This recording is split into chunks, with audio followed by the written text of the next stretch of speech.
Hi, hello, and welcome to my channel. I'm Passion.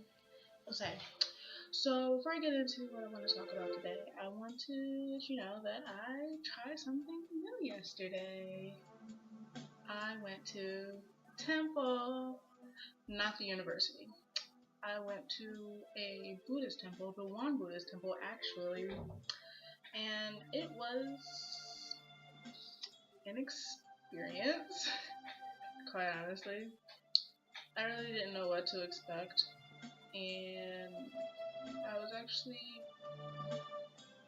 I didn't hate it. I didn't hate it, is what I can say.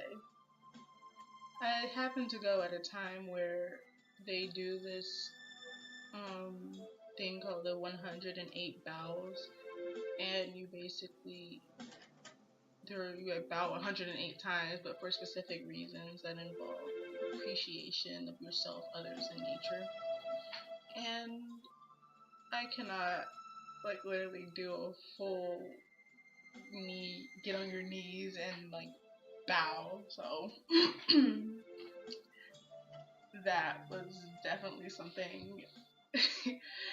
It was something. My legs, my thighs hurt today, so that was something. There was a lot of meditation, which was the main reason I was going, because I like to meditate. It's really calming. It's a good way to relax and get your mind off of stressful things and just be with yourself and be, away from distractions and learn to appreciate the things that you have. So if you're feeling like you're alone in the world or nobody cares about you, just sit there and meditate and reflect on all the good things that you have. It's really calming. So that was one of the main reasons I was going. But there were a lot of other things that we did that I found interesting. We did a chant for about 10 minutes, and I believe it was supposed to get us into a meditative state. There was sitting meditation and walking meditation, and that was about everything that we did. And I found it really, I don't know how to explain it, but I liked it. I liked all the meditative things and different ways to meditate. Walking meditation was a really good way to be in touch with your surroundings. And I thought that was not something that I haven't experienced before, because I do like to take walks in nature and just really feel the elements and like the earth around me.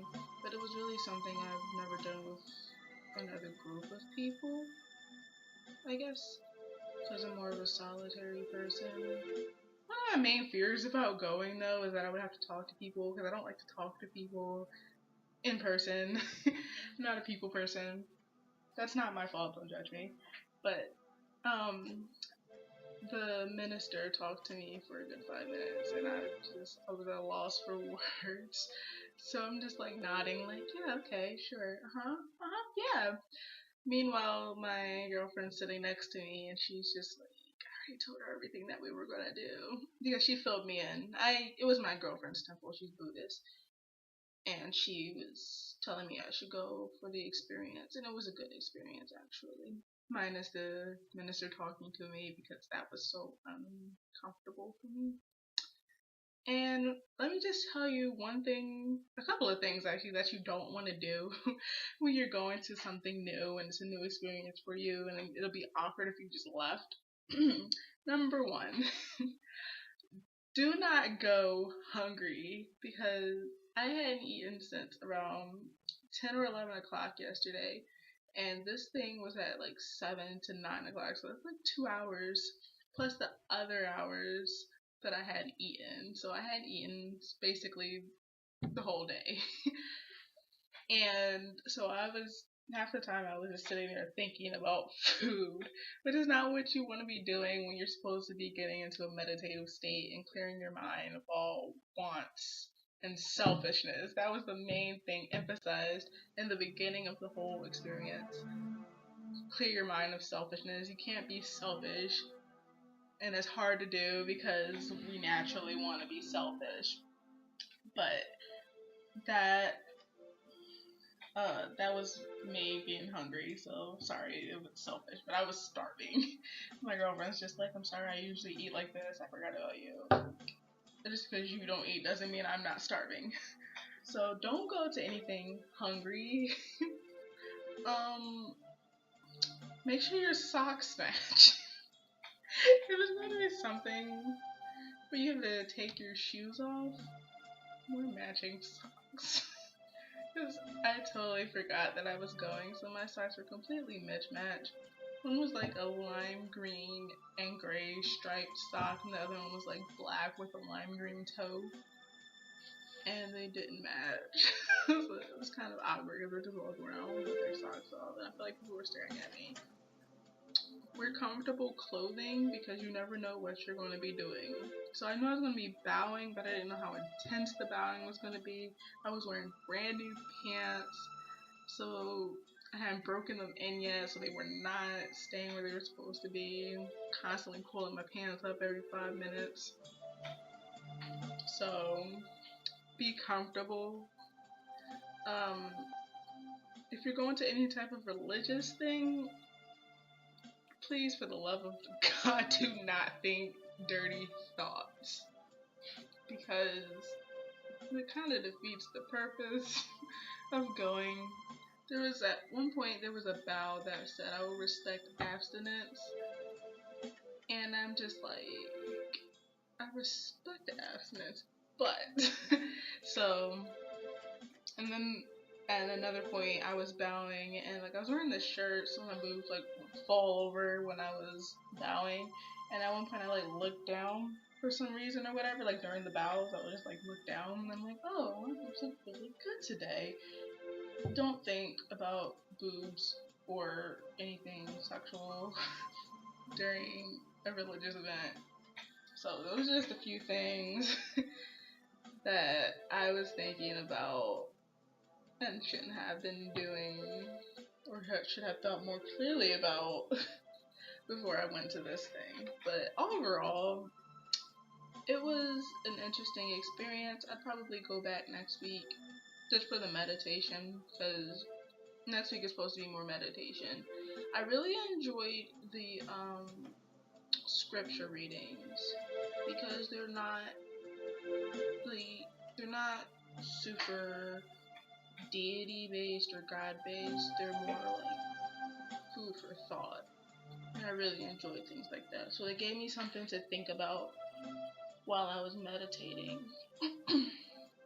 and getting into my meditative state. So I would probably definitely go back for the scripture readings and the meditation. I mean, FYI, I'm not really religious at all. Quite honestly, I'm atheist, but I do like to be in control and be calm, especially since I have like anger management issues, which I am working on. Okay, I am working on it. I try not to snap at everybody for everything, even though everybody is always doing something. Like, I don't understand you. What are you guys doing? Stop it. But so yeah, it was really a good way to get in touch with myself and just really start thinking more about my life and being appreciative, which is something you lose sight of when you're like going through struggles and being a poor college student. So that is probably something I'll definitely get into more, being more mindful of my meditation, because I have been falling off track. Which brings me into the topic for today. Habits. We have habits. Some of them bad, some of them good, some of them irritating, but we all have habits. So today's topic is about breaking bad habits and adopting new good habits. So I know a lot of people have things that they do regularly that, you know, some might consider routine but may actually become habit, and sometimes they're not always good. One of the habits that I have actually is procrastination, which if you've seen my How to 7 Ways to Battle Procrastination video, you know I have some methods to combat that. But there are other habits like nervous habits, like a clicking of the tongue or a clicking of the pen. I do that, but that's probably not really a nervous habit. It's just a thing I do with clicky pens. Like clicky pens. Like I wish I had more, but I always lose them. So, but my girlfriend used to have this habit of scratching her head a lot whenever she would say something or whenever she was like nervous. No lie, this is what she would do literally.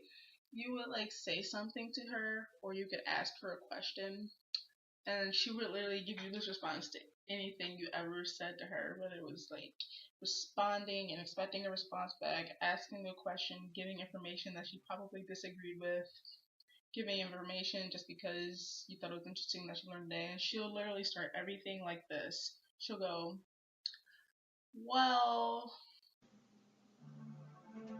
and then she'll just like go on with whatever she had to say, but she literally had to say, well, hold her hand out and scratch her head. Actually, I think she would scratch her head first and then hold her hand out. It was one of those two in that order, and she did it every single time.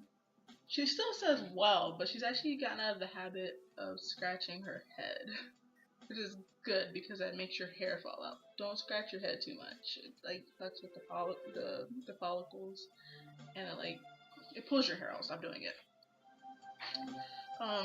I used to have the bad habit of biting my nails when I was in middle school, and I really don't know how I got out of the habit because I didn't do it when I was in high school, but I did it all through middle school, and it was a nervous habit that I had, or whenever I was bored, I would just bite my nails. So I don't bite my nails anymore. Now they just break away because they hate me and they don't want to stay long. But so I think I started when I was like, I heard a rumor that if you didn't do something for 7 days or for 30 days straight, you stop it, or if you do, or the vice versa, if you start doing something for 7 days or 30 days straight, it becomes a habit.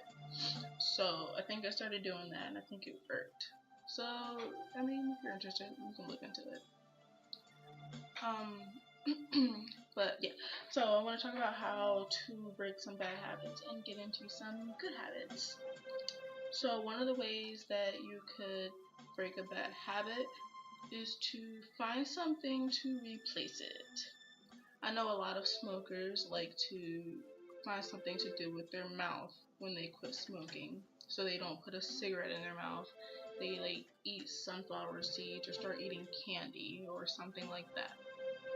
So if you want to break a bad habit that you don't like doing and you think is not helping you or benefiting you at all, find something more productive to replace it. If you don't have any hobbies, take up a hobby.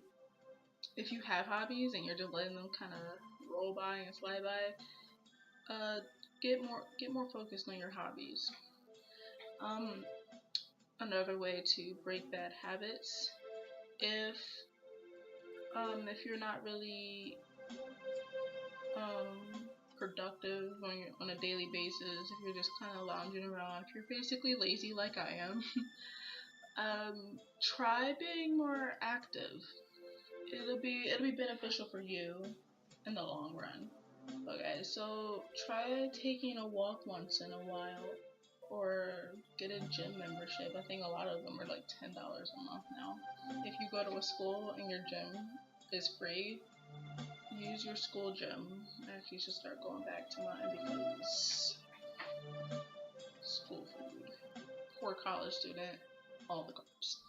So try going to like gyms and getting more active and focusing on your healthy well-being in life. Try also you can try new things. Like I went to temple. I'm an atheist, okay?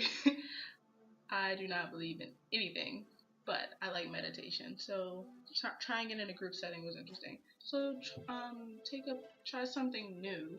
If you've never gone rock climbing, go rock climbing. I don't know. If you've never been fishing, take up fishing.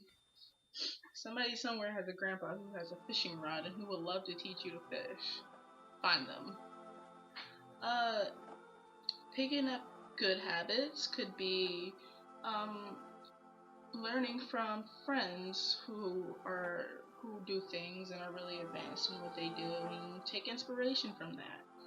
My girlfriend is a hardcore studier in languages, and she's really good in her Japanese. She's really advanced, and I took inspiration from that, and I started studying my Chinese more, which actually helped me become more advanced in my Chinese and benefit and learn a lot for myself. So take inspiration from people around you who are doing good things and have good habits. Also, do some research about things that are beneficial to you for your overall lifestyle and healthy living, or just good for your mind. Like, do a crossword. That's a good habit to have. It gets your brain juices flowing. It makes you think. Gets you more into the culture of your own life or whatever. There are so many actors I don't even know about. I would never even get those on crossword. Have to like cheat and look it up online because I've never heard of this person in my whole life. They could be like a current actor or something. I'm just like, I don't know who you are. So try something new. Take up a brain stimulating hobby of some sort. Crosswords. I just learned about Kinkins. I like them, okay? If you don't know what a Kinkin is, you should look up Kinkins. I don't even like math, but I like those. Those are fun. They're like Sudoku, but more challenging. They actually involve math. You know who Sudoku doesn't involve math at all? Just putting numbers in a block and strategically, but doing it. So Kinkin combines basic math with Sudoku strategies and really makes you think. I like it because I'm never going to use math again in my life because I don't need it unless I'm buying something or making or getting paid. So I'm not going to use math. I'm not. So this is the only way I'm going to be basically doing math every day. So other ways to pick up good habits is to just take a moment and analyze your lifestyle. What kind of things are you doing on a daily basis? Just pay more attention to your movements, to your gestures, to your ways of speaking, and look at all those things and see what kind of habits you have. What are these things that I'm doing? Do they look good in a professional setting? Do they send a good image of me? Am I making a good first impression when you see me? So look at some of those things. Like right now, I can tell that I'm using my hands to speak, which is why I'm leaning because sometimes it gets distracting.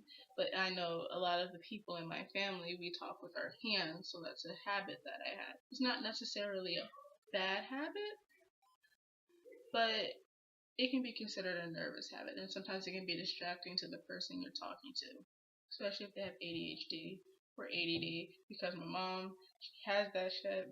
I don't care what she says, she has it because she cannot pay attention. She doesn't even finish sentences. Like, who doesn't finish sentences? She'll like start a sentence. This is a habit she has. She starts sentences and then she'll stop it and go on to another sentence. I'm like, you're gonna finish that thought or but yeah, anyways, that's a habit she has. So sometimes you have to pay more attention to the things that you're doing on a daily basis. Then you'll figure out what kind of habits that you have and assess whether they're good habits, bad habits, nervous habits, and assess whether what they say about you, because habits say a lot about who you are as a person and what you do. So just take a moment and assess what kind of habits you have, and then you can determine what kind of changes you need to make. Also, try out that 7 to 30 day habit creating or breaking method, because I'm not sure if I did it for the nail biting, but it might work. Try doing something for 7 days straight and see if it becomes habit. If it doesn't, go for 30 days straight. And after 30 days straight of doing it continuously, see if it becomes a habit, because it might. And vice versa, try to break habits in that method. Go 7 to 30 days straight, trying not to do that one thing that you do, and then see if that helps you better break that habit. So, goal setting time. Find and analyze at least 2 habits that you have or don't have and would like, and stop them or create them. So, if you're a constant, vigorous procrastinator, try to study more. Study 2 hours a day if you're a student. If you're a person who works, be on time for work. Don't make it a habit to be late. So if you're a person who's like constantly late to things, that's a bad habit and it doesn't look good professionally. So if you're constantly late to things, make it a goal to be on time or early by at least 5 minutes every day for work or whatever appointments you have. One way you can do that is you can get up earlier, get up like an hour earlier than you usually do, because then you'll have time for all those family things that you do at the end of the hour when you're supposed to be leaving. So get up like an hour earlier too. Set it in your calendar and have it remind you like a day before. Set alarms so you know like 10 to 20 minutes before it's time. Set another one for 5 minutes before. Assign a person to tell you things if you have people who are dedicated like that, because if I was your friend, I would remind you about every single thing you do, whether you wanted me to or not, because I care.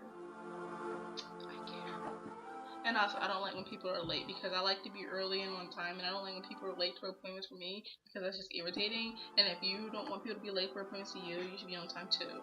Okay? If you don't care, then we can't have plans, because I need you to be on time, because I like to be on time. When we're on time, we get stuff done, and we can have all the fun in the world, but you gotta be late, and it's irritating, and nobody wants that. So, try to be on time. Set things so you can be on time every single day. So just basically try out new things to break bad habits and create better ones. Sometimes when you break bad habits, you do create better ones. You don't have to even try to set certain ones aside to be creative. Sometimes it just works out like that. So thank you for watching, and let me know what you think. Also, I have a blog that I'm going to post in the description box that you should read. It's also going to lay out some other things about habits. I also have some other articles, not articles, but other writings that I post. There's another one about procrastination. There's one about speaking publicly. There's a lot that you could read on there. So check out my blog, come back for the next video, and thanks for watching.